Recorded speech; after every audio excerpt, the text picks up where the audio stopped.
Hello.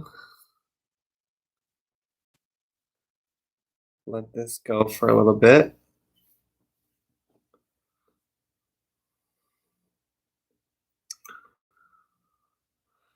All right. So, hello. Today is Friday, February 19th, 2021. It's 7:10 p.m. My name is Jarrett Earl Casey, and I'm at my parents' house in Ogden, Utah. So I came down from Logan yesterday afternoon and was able to come here, and I've been here since then. I'm going to be heading home tonight to Midvale. I'm sporting my ASU gear here. Woo! Forkham Devils. That's what they used to say. That's so stupid. But yeah, so things are good. I'm just actually, that's a lie. I was going to tell my mom I'm kind of freaking out. It's the 19th of January, which means there's 9 more days. I'm sorry, of February, 9 more days of February, and then the month of March. And I have to have a whole new apartment. And I don't even have a job or even a really good lead on a job. I thought I did, but I don't know what to do. And I'm freaking out. I'm freaking out big time. And so I want to relapse. I don't really want to relapse, and I'm not going to. But I keep thinking about, oh, maybe I should just go use. Because I don't know what to do. And it's scaring me. So, yeah, that's how I'm doing right now. Ah, no bueno. I have a couple irons in the fire, but I don't know if they're really the greatest things. And then I've applied for several jobs, and I'll apply for a few more tomorrow. Oh, the missionaries were going to come over tonight. I pushed them till tomorrow. And my dinner with Matthew I pushed until tomorrow. So tomorrow I've got to apply for, I don't know, several jobs at least. I've got to meet with the missionaries, and I've got to go to dinner with a boy who likes me much more than I like him. I've gained 10 pounds, 11 pounds in 10 days. Well, I guess I should go anywhere between 8 and 11 pounds in 11 days is what I should say. I was saying that I've gained anywhere between 8 and 11 pounds in 11 days. I'm just talking to my journal. Oh, Yeah. That was my dad. So, yeah. So that's not good. And I keep eating. Even today, I went over to my Aunt Deb's house to help her.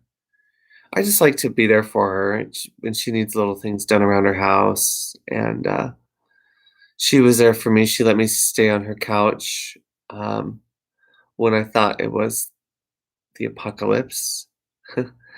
And I didn't have the greatest experience, but I don't think she did either. And so I just wanted to say I'm sorry just by being there for her. Um, she gave me $50 for my birthday. Woo! And we went to Chipotle, And rather than what skinny Jarrett, I was telling myself this, skinny Jarrett would have gotten a sofritas burrito with guacamole. No sour cream, no cheese. Fat Jarrett got a half sofritas, half chicken burrito with guacamole, sour cream, and cheese, and chips and queso, and a drink, a lemonade, hibiscus. And then we went to the grocery store and I got Cadbury cream eggs. As if I needed those. Then I came home, and then I proceeded to have 4 Cadbury cream eggs throughout the course of the day. As if I needed those. And then I came here, and Skinny Jarrett would have just had a bowl of top ramen.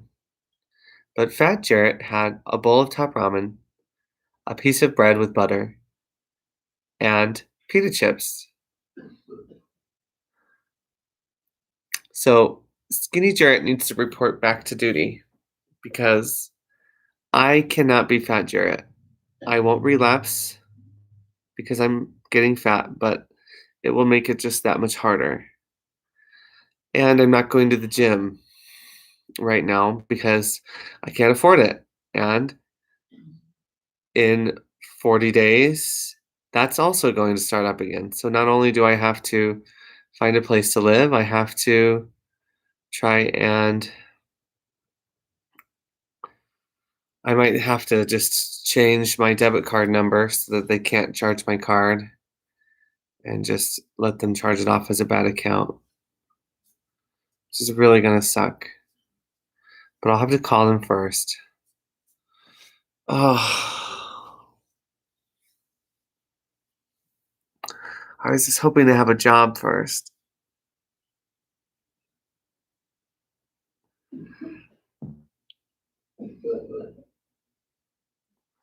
So I'm stressed out. Anyways, that's the way it goes. I've only applied for 5 jobs, so it's not like I've been all over this thing. I'm not very good at being. I don't know what jobs to apply for, and I don't want to get the wrong job. You know? Although someone right now is like, there's no wrong job. There's only the right job because a job is a job. But I don't quite understand. We're not going to read from the sections today. I think we're going to do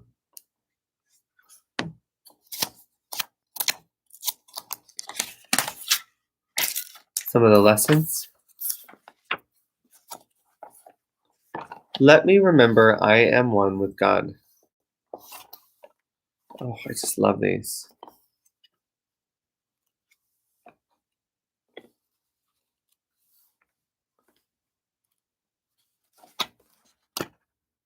Okay, we're on. I mean, they get really good. Right now, they're not like the most amazing, but lesson. Okay, this is a key lesson. Key lesson 14. Okay, God did not create a meaningless world. So if you'll remember, we had I'm upset because I see a meaningless world. A meaningless world engenders fear. And now we have God did not create a meaningless world. The idea for today is, of course, the reason why a meaningless world is impossible. What God did not create does not exist. And everything that does exist exists as he created it. The world you see has nothing to do with reality. It is of your own making and it does not exist. The exercises for today are to be practiced with eyes closed throughout. The mind-searching period should be short, a minute at most. Do not have more than 3 practice periods with today's idea unless you find them comfortable. If you do, it will be because you really understand what they are for. The idea for today is another step in learning to let go the thoughts that you have written on the world and see the word of God in their place. The early steps in this exchange, which can truly be called salvation can be quite difficult and even quite painful. Some of them will lead you directly into fear. You will not be left there. You will go far beyond it.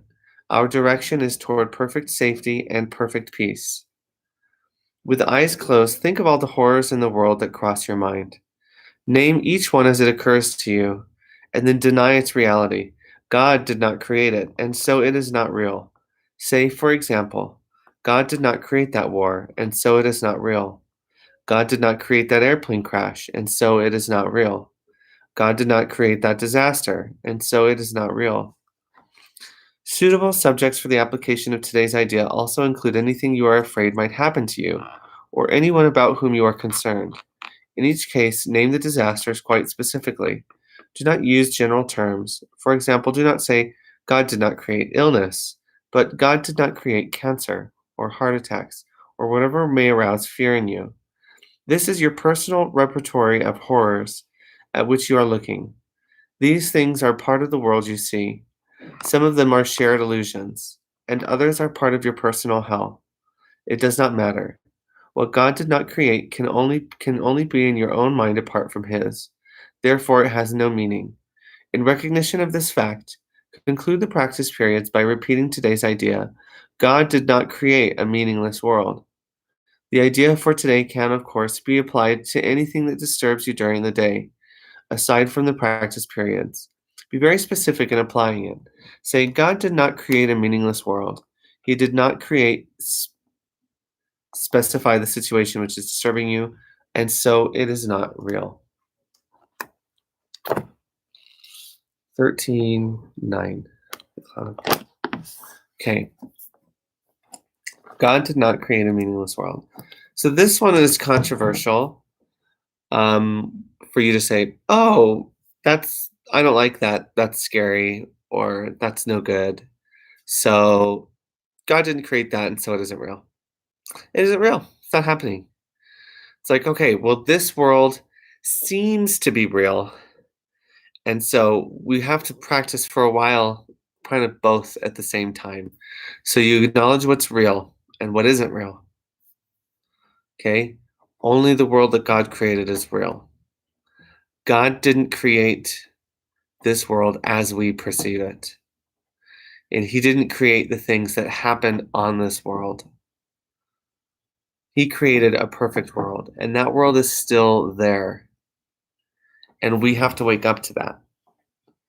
Okay? So, but yeah, there's scary things. There's torture is one of the scary ones for me.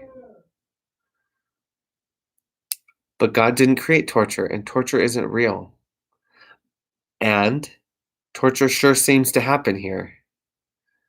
And that's scary, because that also engenders fear. That's fear-based. It begets more fear. It makes it very difficult to be calm and peaceful if something like torture is happening, right? So um, we still want to try and make sure that torture doesn't happen in our lives. Oh, okay. Or the lives of those we love, or anyone. Because, especially because if that's happening, then what is real can't be happening. If we choose what's real, what isn't real, or if what isn't real is being chosen in our lives or for us, then what is real is being denied. So, and we're here to learn how to accept what is real and deny what isn't real, not accept what isn't real and deny what's real. That would be counterproductive for not just for us as individuals, but for the entire human race. Simultaneously, we want to make sure that those things that aren't real aren't happening to people because they aren't real. And we want to embrace what's real, which is what God created. Okay? So if those things that aren't real seem to be happening to people, we have to be vigilant for the kingdom of heaven and do everything we can to ensure that they aren't happening to people or that people aren't experiencing them so that their lives open up and they can start to experience what is real. Right? So, just very important to specify that. We're not saying, "Oh, here's a cute little trick for you to just look at everything you don't like and say, 'That's not real. God didn't create it.'" No, that's not what that's for.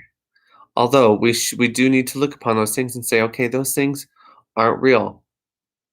God did not create those." And we're here to commit only to engage in things that are real. So even if you're high up, if you're the president of the United States of America, you can look upon things like torture and say, "Okay, that isn't real. God didn't create it. We aren't going to force that on people. We're not going to do that to people. It isn't real. We're trying to get real here, right? We're here to get real. Get real." Sorry. Anyways, that's my viewpoint. Anyways, I love you. I'll give you an update tomorrow, and we'll read section 9 from chapter 13, which is the cloud of guilt. Okay, love you. Bye.